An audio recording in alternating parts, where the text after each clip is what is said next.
ফজল ইবনে আব্বাস রাদিয়াল্লাহু তাআলা আনহুকে কাছে ডাইকা নিছে। ফজল ইবনে আব্বাস পাশে যায় দাঁড়ানো। আল্লাহর রাসূল সাল্লাল্লাহু আলাইহি ওয়াসাল্লাম থেকে বলতেছে, ও ফজল ইবনে আব্বাস, এই মক্কার জমিনে কতদিন পর্যন্ত আমি থাকলাম? এই মক্কা আর মদিনার মানুষের সাথে 63 বছরের জিন্দেগি আমি কাটাইলাম। আমি আমার জীবনের শেষ মুহূর্তে চলে এসেছি। জানি না কবে জানি ডাক এসে যায়, কবে জানি আমি মৃত্যুবরণ করি।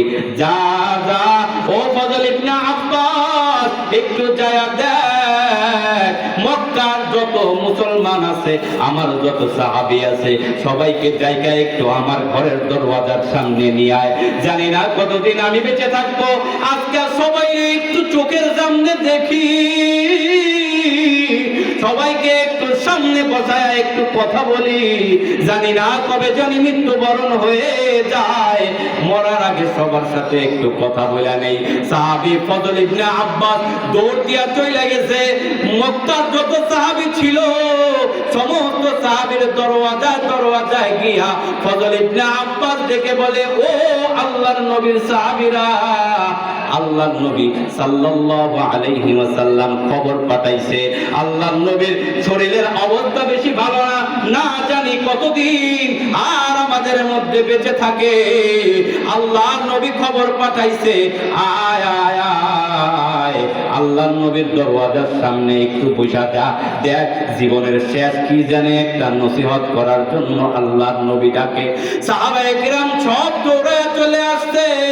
হায় রে, 63 বছর এই জিন্দেগিতে যেই মানুষটাকে দেখতে দেখতে আসলাম, ওই মানুষটা আজকে অসুস্থ। না জানি জীবনের শেষবারের মতো কথা হয়ে যায় কিনা, না জানি এটাই শেষ ভাষণ হয়ে যায় কিনা। কি বলবে? দৌড় দিয়া সমস্ত সাহাবী আল্লাহর রাসূলের দরওয়াজার সামনে যেয়ে বসে যায়।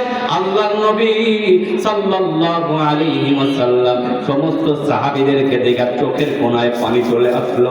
আল্লাহর নবী চোখের কোণায় পানি মুছে মুছে সাহাবীদেরকে ডেকে বলে, ওরে আমার সাহাবীর দল, 63 বছরের জিন্দেগি আমি তোমাদের সাথে থেকেছি।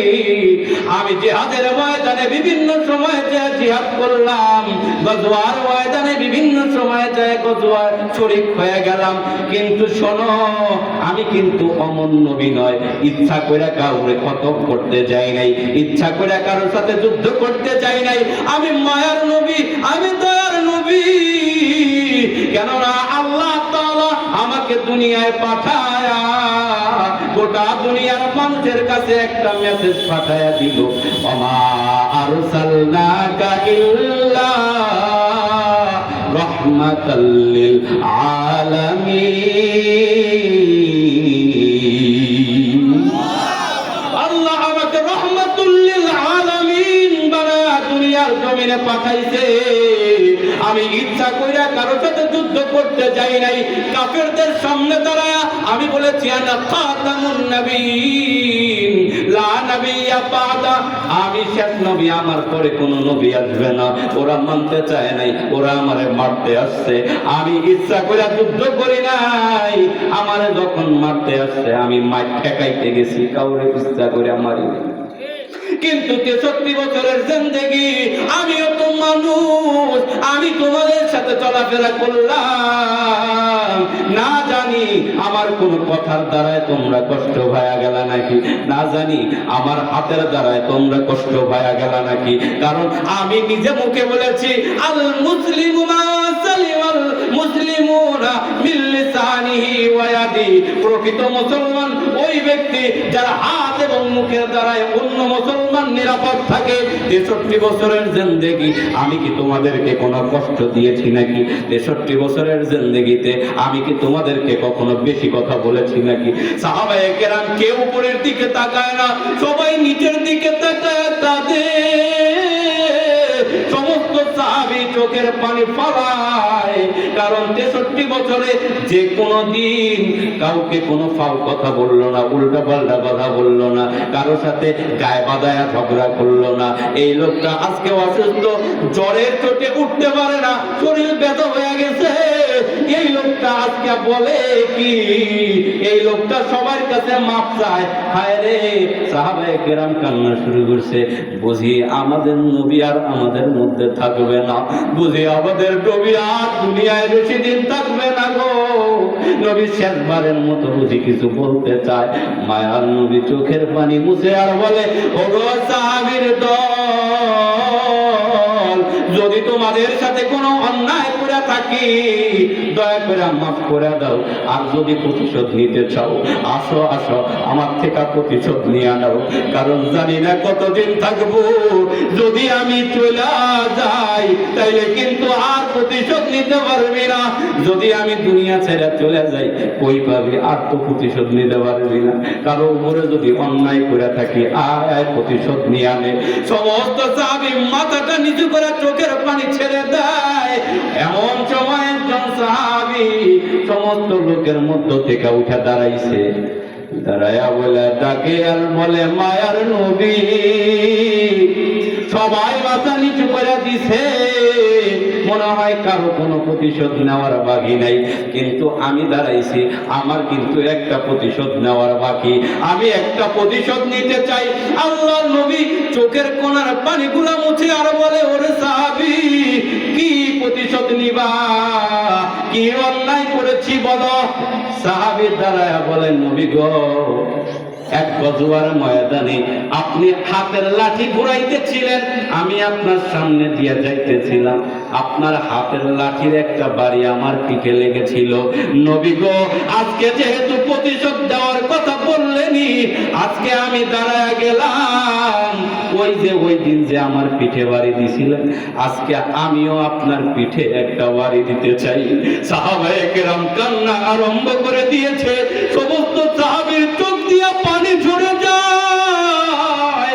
আরে এই লোকটা বলে কি, মায়ার নবীর পিঠে নাকি বাড়ি দিবে, সেই লোকটা একা একা বিছনা থেকে উইঠা এই পর্যন্ত আসতে পারে নাই, এমন অসুস্থ মানুষরা নাকি বাড়ি দিবে।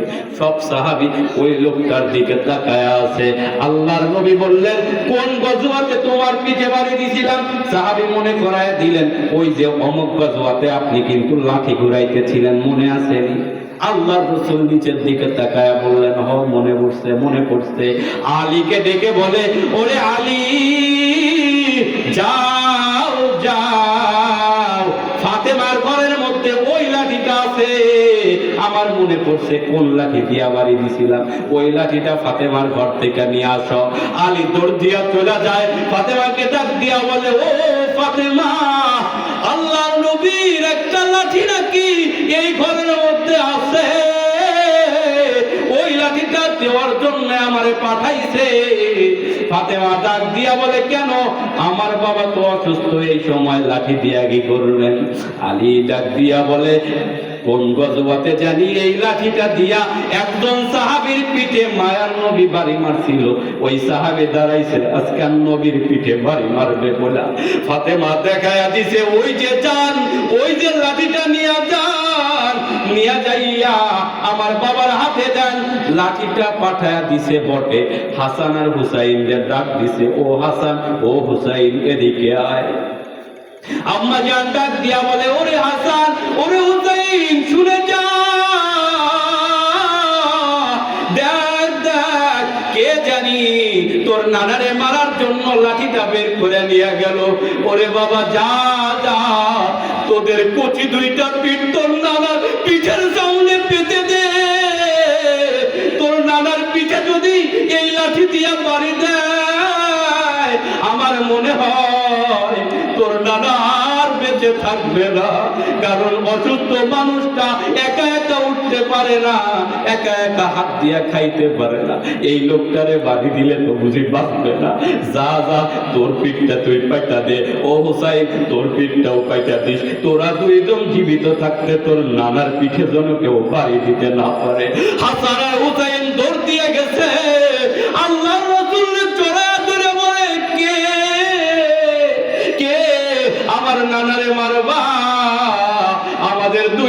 জামা খুলে দিলাম, নাও নাও, যত ইচ্ছা হয় মেরে মেরে আমাদের পিঠটা ঝাঁঝরা করে দাও, খবরদার।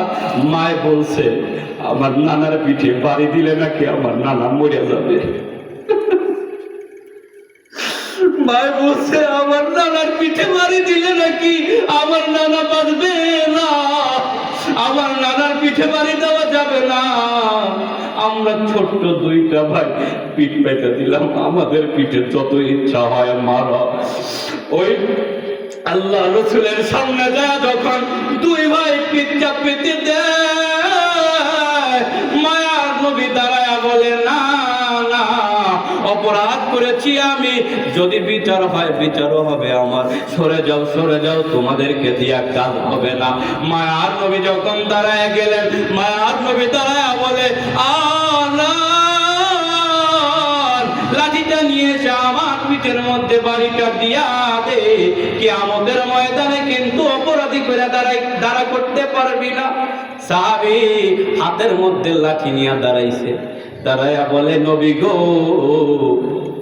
বাড়ি দিব ভালো কথা, কিন্তু আপনি যেই দিন আমারে বাড়ি দিছিলেন ওই দিন তো আমার পিঠে জামা ছিল না, ওই দিন আমি খালি গায়ে ছিলাম, আজকে তো আপনার গায়ে চাদর লাগানো, আমি চাদরের উপরে বাড়ি দিব না।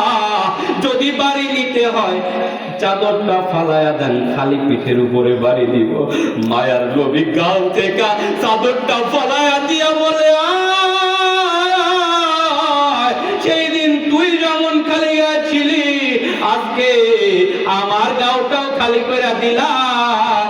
যত জোরে বাড়ি মারছিলাম, আয় আমার খালি পিঠের মধ্যে অত জোরে বাড়িটা দিয়া দে। সাহাবী এক পা দু পা করে আগায়া যায়, সমস্ত সাহাবীর মধ্যে কান্নার রোল পড়ে যায়। সাহাবীরা চিৎকার করে কান্না আরম্ভ করে দিয়েছে। হায় রে, নবুয়তের শেষ মুহূর্তে কি একটা কাহিনী আমরা দেখতে চলেছি।